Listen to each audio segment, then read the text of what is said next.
1, 2, 3.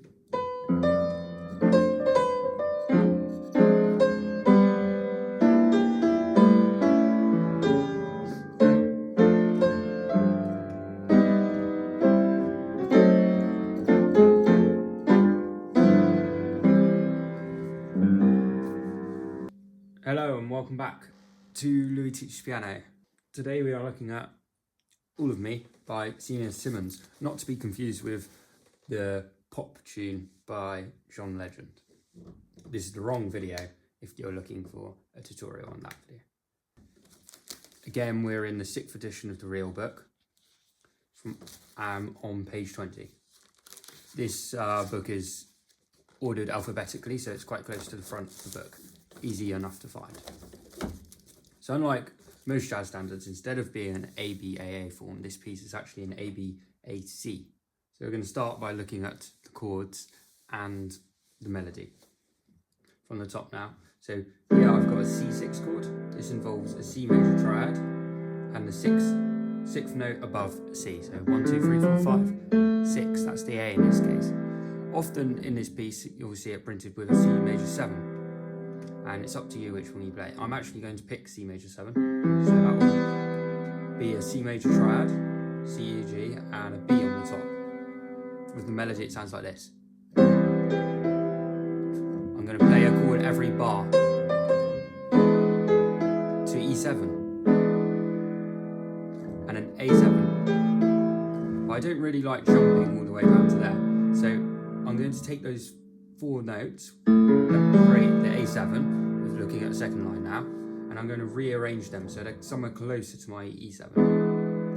So if I take the bottom 2 notes, A and C sharp, and move them to the top, keeping the E and the G in the same place, this gives me what we call an inversion of A7. And you see how it's quite close. This sounds better, first of all, and it also economises our left hand.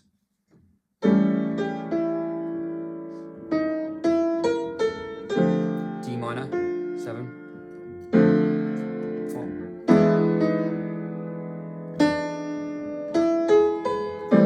Likewise for A minor 7, D7, 2, 3, 4, and G7, which would be those 4 notes, but I'm taking the bottom 2 and putting them there. So it's 3, 4, and to where it says B, or doesn't matter. 2, 3, 4.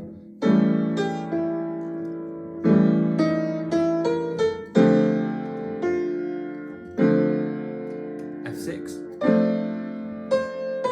Just change that one note. Okay, now this is an interesting chord. What it says is B flat in bass, but it's actually a chord that includes B flat anyway. It's these 4 notes, E minor 7 flat 5, also known as E minor half diminished. And all this is telling us is, hey, you should probably have the B flat in the bass. To be honest, it's up to you. So you could actually go. And I'm just going to do it like that actually. So,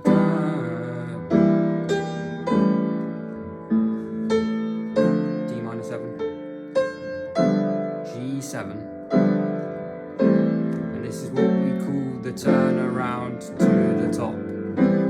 The chord progression is quite interesting in that it jumps straight to an E7, but if we have a look at it actually, it starts in C, that's our home key, then we go to E, which is the free chord.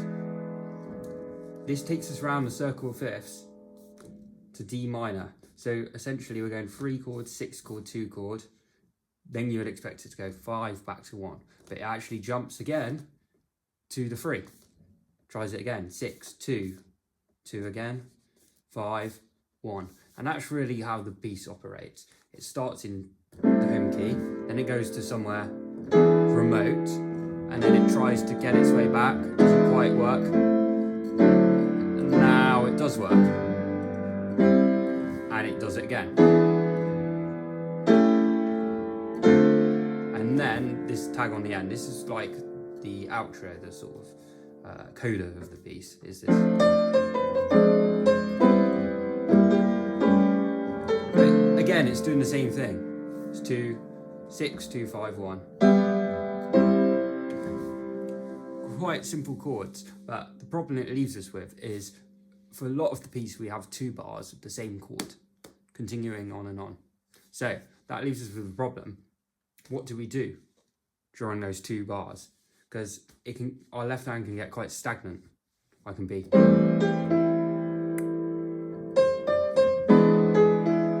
And that starts to sound a bit boring. So the first thing I'm going to show you is some comping rhythms that we can use for our left hand. So in the case that we're playing this in a jazz trio, for instance, where we have the bass player would be playing something like, right? So as the jazz pianist, we don't really have to think about too much about playing the root of each chord. The root in a C major chord being C, the root in an E major chord being E, etc. It's the note of the name of the chord. So that leaves us to be able to play this nice voicing of C major 6 in our left hand. But we want to mix it up a bit by giving it a rhythm that implies the swing. So this is one I suggest. Up, 2, 2,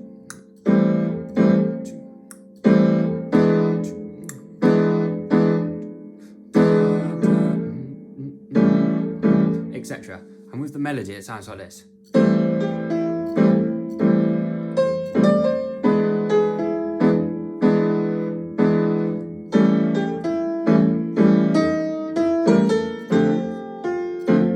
It doesn't have to stay the same the whole time. In fact, it can throw us off a bit with these triplets. But we want some sort of independency of the hand. So something you can do is just practice the left hand on its own like this. And something cool to do when we get to these triplets is actually to play in keeping with them as opposed to against them. So that would sound like this.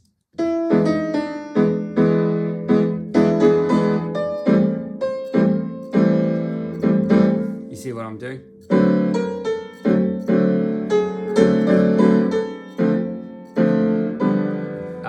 It gives a bit of an accent to the exciting moment of the melody, essentially, with our accompaniment of our left hand.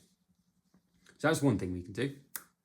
The other thing that this piece kind of fits into, it's a 30s style jazz tune, right around the height of the stride piano era. So if we were going to play this piece as a solo piano piece, something we might want to consider is actually a bar or an cha left hand accompaniment. Something like that, like we might think of The Entertainer, that sort of thing. But in this case, we have a bit more liberty to choose what we want to do. So the way we can do this most simply is take our first chord, C6 or C7. We'll go for C6 this time. And you're going to separate the bottom note from the top 3. And there you go. You just play the root first, followed by the harmony, or the filling the chord, essentially. You can just do it like that. Here we go.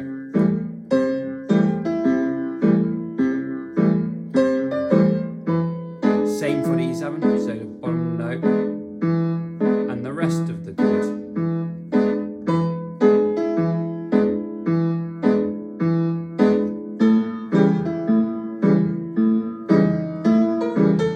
With the A7, you might, because we want to play the root of the chord now, we want to play the A7. But remember you played the chord like that up there. So what we might want to do is take this chord, or that chord, how we used to play it, and reduce it to just 3 notes and keep the bass. So in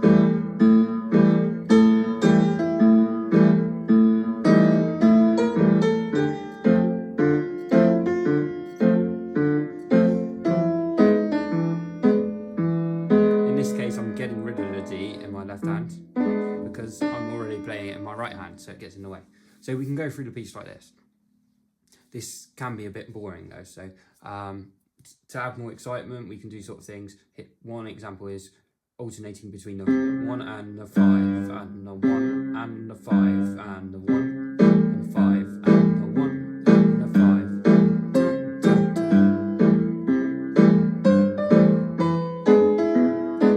5. There's one thing. Another thing we can do is actually use conjunct stepwise motion to tie one chord going to the other. That sounds maybe a bit complicated, but really what it just means is we're doing this sha, walk up to the next chord. So it's combining a walking bass feel alongside a stride piano feel, which can be quite effective.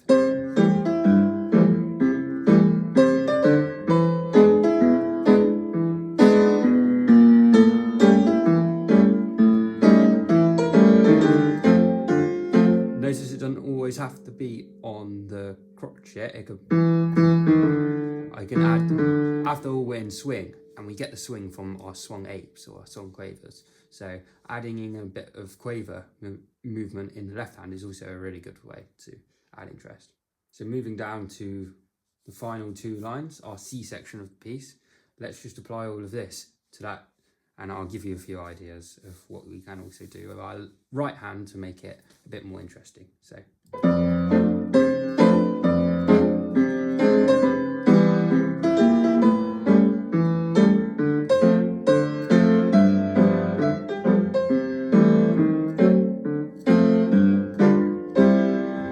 There we go. Just to finish the tutorial, a quick bit on improvisation. Something that will work quite well throughout the piece, not necessarily at every moment, but it will be good most of the time, is a blues sound.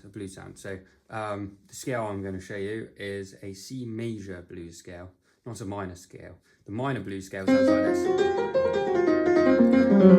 but I don't think that's quite the right sound for this sort of piece. So the major blues scale, on the other hand, is the pentatonic scale. So 1, 2, 3, 4, 5, pentatonic 5, and we just add this E flat or D sharp, depending on how you call it, which just adds a bit more blues to it. It's the blue note in this case. So,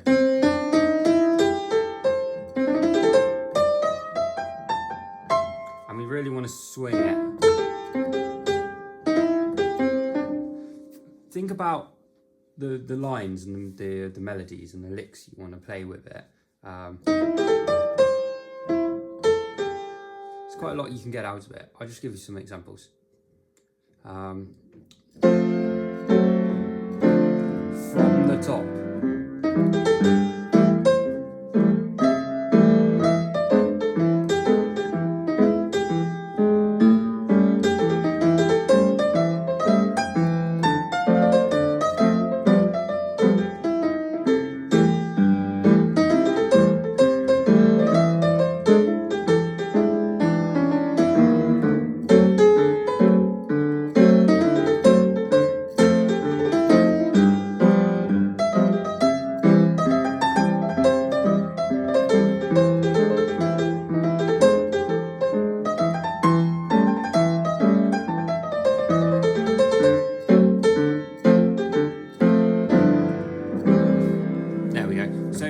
As you can see, it doesn't work quite the same over every single chord of the piece. Most notably this E7. It's actually quite a cool sound. The G becomes the sharp 9 of the chord in this instance, but it might be something you want to be aware of, potentially avoid. Anyway, that's all for today. Thank you for watching. If you like this video, please like and subscribe. And if you need a copy of the real book, there will be a link in the description below.